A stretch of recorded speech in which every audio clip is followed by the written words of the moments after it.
July 25, 1998.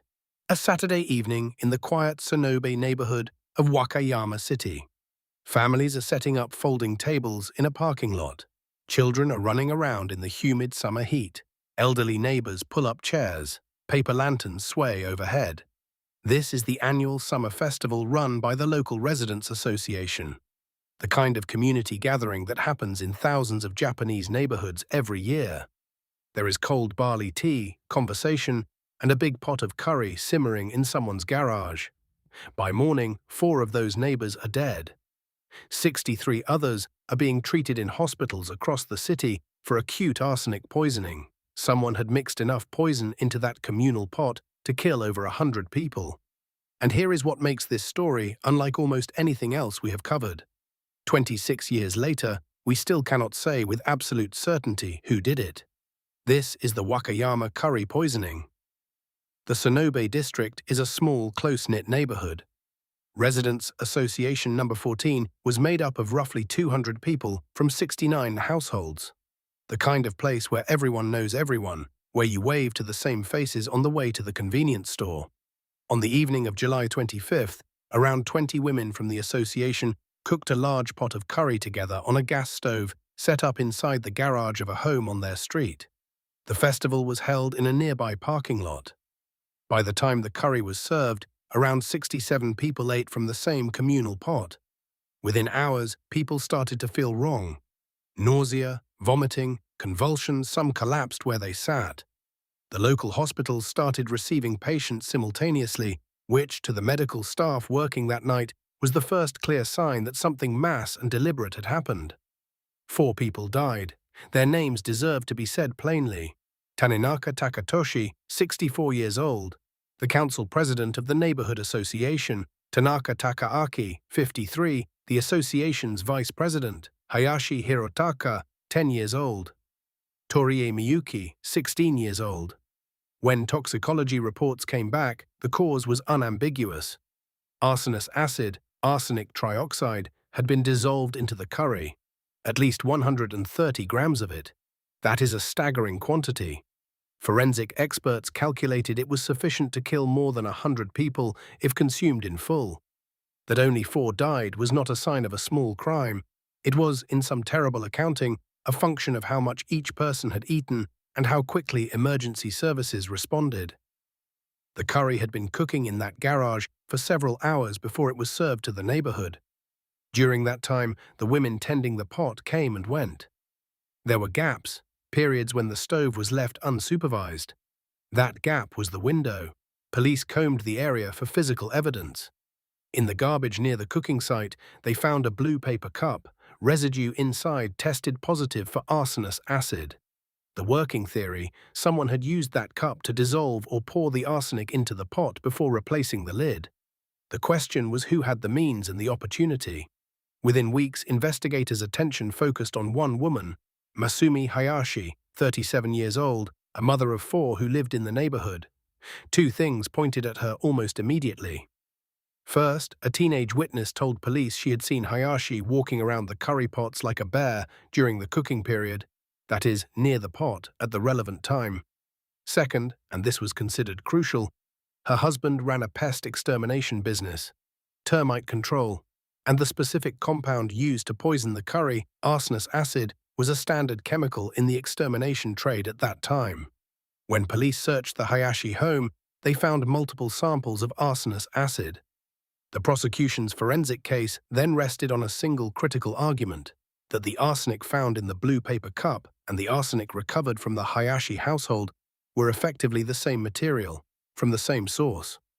To prove this, investigators used a cutting-edge analysis at Japan's Spring 8 facility in Hyogo Prefecture, one of the world's most powerful synchrotron radiation installations, which fires intense X-rays to map the precise elemental composition of trace samples. The prosecution's analysts argued the trace element profiles matched closely enough to conclude the arsenic had come from the same batch. That forensic match became the centerpiece of the prosecution's case. Masumi Hayashi was arrested approximately 3 months after the poisoning, in October 1998. Her trial opened in May 1999. She pleaded not guilty. She exercised her right to silence for long stretches of the proceedings. She has never confessed. No clear motive was ever definitively established. And this is important because even in entirely circumstantial cases, courts typically at least point toward one. The prosecution's theory, as reported at the time, was that Masumi Hayashi had grown increasingly bitter toward her neighbors. It's alleged she had come to feel socially ostracized, shut out of the informal circle of housewives who formed the social core of the residents' association. In a close-knit Japanese neighborhood, that kind of exclusion carries a particular weight. The association is not only administrative, it governs who shows up to whose events, who joins the cooking circle, who is spoken to at the festival. It's said, and this is the prosecution's framing, not established fact, that the Hayashi family had developed a difficult reputation in the district and that Masumi felt she had been cut out. Prosecutors stated she was, in their words, infuriated by feeling alienated from housewives in the neighborhood. Whether that amounts to a motive for mass poisoning, including the deaths of a 10-year-old and a 16-year-old who had no part in any adult dispute, is a question the courts never fully resolved. The Supreme Court itself, when it upheld the death sentence in 2009, described the attack as indiscriminate killings. That framing actually works against the idea of a specific, targeted grievance. What is not in dispute is the pattern that existed before July 25, 1998. In the years leading up to the curry poisoning, Masumi Hayashi and her husband had been running insurance fraud schemes using arsenic. The scheme, as it emerged during proceedings, appears to have involved deliberately poisoning people, possibly including family members or associates, and then collecting insurance payouts on the resulting illness or disability. Records indicate her husband suffered acute arsenic poisoning in the late 1980s, after which the couple collected approximately 200 million yen in insurance money. Hayashi was separately tried for 3 prior attempted murders in which the alleged motive was collecting life insurance. She and her husband were both indicted on multiple fraud charges. Her husband was convicted and served a prison term. She has acknowledged conspiring with him in the insurance schemes. The judges at every level of appeal cited this history heavily. Deep-seated criminality was the phrase used. Their logic: she had already demonstrated willingness to use arsenic to harm people for financial gain. The method was familiar to her. She had access to the material. The leap to the curry pot, whatever the specific motive, was consistent with who she had shown herself to be. But here is the honest problem with that reasoning. It explains the method. It does not explain the act. It shows she knew how to use arsenic. It does not explain why she would pour it into a communal pot at a neighborhood summer festival in front of dozens of witnesses. Let me be careful here, because this is the part of the story where speculation most easily dresses itself up as insight. What follows is interpretive commentary, not a clinical diagnosis. What the insurance fraud cases suggest is someone who had learned to use poison as an instrument of control, specifically as a tool for manufacturing outcomes that looked like misfortune, illness that appeared to be natural, accidents that generated paperwork. Arsenic, used this way, gives the poisoner a particular kind of hidden power. You act, the world changes, and no one sees your hand in it. You claim the reward, the victim suffers, and the causal chain stays invisible. If Masumi Hayashi did commit the curry poisoning, and that if carries genuine weight, what changes from her prior behavior is the scale and the logic. The insurance schemes were targeted and financially motivated. The curry was neither. It was indiscriminate, as the court said. It killed community leaders and children. No single insurance payout follows from that. So either the motive was something completely different: rage, humiliation, a desire to destroy the community that had rejected her, or there is no coherent motive, which is itself a data point about the kind of person capable of this act. Some behavioral analysts have suggested that the social ostracism angle, if real, may have functioned as a trigger that exceeded what the prior pattern could contain. In Japanese society, belonging to one's local community carries a meaning that is difficult to overstate. Being excluded from the neighborhood association is not a minor social inconvenience. It can feel like an erasure. And if Hayashi had already developed the habit of using poison to respond to threats and grievances she felt powerless against, the theory goes that same instrument may have been turned against the community that made her feel small. But I want to flag clearly, this is speculative, the motive was never proven, and reasonable people studying this case reach different conclusions. What complicates everything further is the question of whether she did it at all. The Spring 8 forensic analysis, held up for years as the scientific cornerstone of the conviction, has since been challenged by independent scientists. Multiple published papers have argued that the original analysis contained methodological errors, that logarithmic calculations in the data may have obscured rather than illuminated the actual composition, and that the claimed match between the Curry arsenic and the Hayashi household arsenic was not as definitive as prosecutors presented. An independent group of scientists reportedly concluded it was highly possible that the forensic data had been processed in a way that artificially pointed toward Hayashi. Whether this constitutes deliberate fabrication or honest scientific disagreement is itself contested. But the challenge is substantive, not fringe. The prosecution's entire case against Hayashi rested on three pillars. She had access to arsenic acid through her husband's business. One witness placed her near the cooking pot, and the arsenic matched. No one saw her put anything in the curry.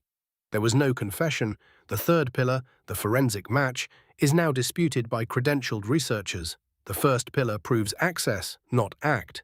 The second pillar proves proximity, not poisoning. Her son Koji, now in his late 30s and working as a truck driver, has spent years petitioning for a retrial. He does not claim certainty about his mother's innocence. What he says is, "I think there's a good chance," and "all I want is the truth, and a retrial is the only way to get it." In January 2025, the Osaka High Court dismissed his mother's latest retrial appeal. She remains on death row. She is in her mid-60s.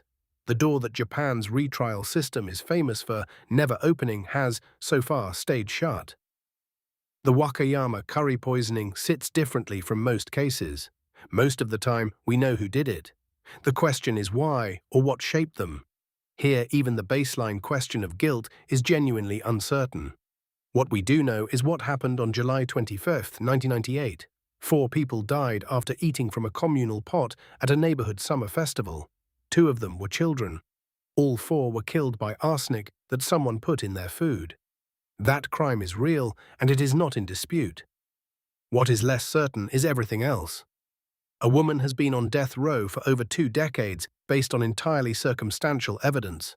A paper cup with matching chemistry, a teenager's account of someone walking near a pot, and a prior record that showed she knew how to use arsenic, but did not prove she used it here. Her family has never stopped fighting. The forensic science that convicted her has been formally questioned by independent researchers. And Japan's judicial system, which grants retrials only in the rarest circumstances, requiring a threshold of new evidence that almost nothing meets, has not reopened the case. Maybe she did it. The courts at 3 levels decided she did.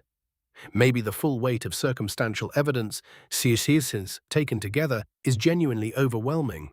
Or maybe Japan's snail-paced retrial system, a phrase used by the critics who study it, has kept an innocent woman waiting to be hanged for a quarter century. I don't know. I genuinely don't. And I think that uncertainty is worth sitting with, not disposing of. Because if a system can be this certain in a case this ambiguous, it is worth asking what certainty in a courtroom actually means. The 4 who died in Wakayama don't have that ambiguity. They were real, their deaths were real. And whatever the truth turns out to be about who poisoned that curry pot, they deserve justice, not as a rhetorical flourish, but as a fact that has not yet been fully resolved. Taninaka Takatoshi, Tanaka Takaaki, Hayashi Hirotaka, Torii Miyuki. Thanks for watching. If this one stayed with you and raised more questions than it answered, that's the point. Subscribe and stay with us, because understanding these cases honestly means living with what we don't know as much as what we do.